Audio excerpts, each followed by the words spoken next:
bersama bergembira di lagu dan kita rayakan hari ini.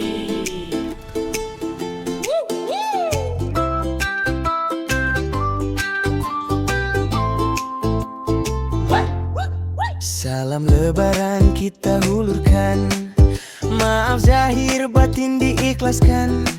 Hari baik kelepasan dari dosa, moga Allah terima ibadah kita. Hari raya kita bersua mesra, pasti kedengaran soalan sama. Kadang-kadang ada yang terasa, habislah pahala sebulan puasa. Jumpa bujang dara kau dah kawin ke? Jumpa ibu baru Kamu sudah dah ada ada baby ke? Apa? Belum lagi. Kak, jangan dengar cakap dia.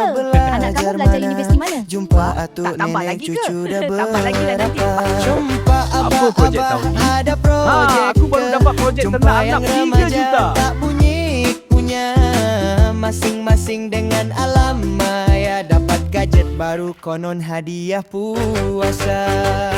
Jumpa yang Berapa gaji bertunang, bakal suami awak? berapa Oh, dia gaji pilot dalam calon. 10K je. Hayapan nak jadi dengan hari raya.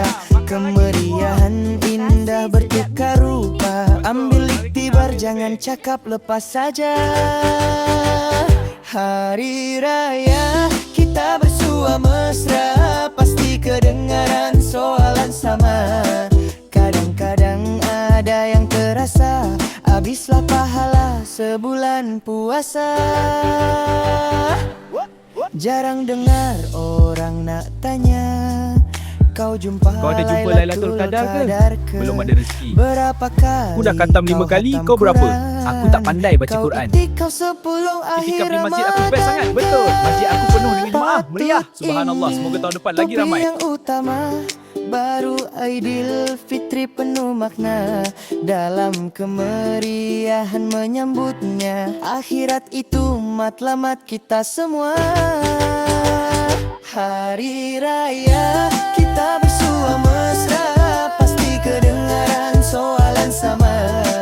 Kadang-kadang ada yang terasa, habislah pahala sebulan puasa. Hari raya kita bersua mesra, pasti kedengaran soalan sama.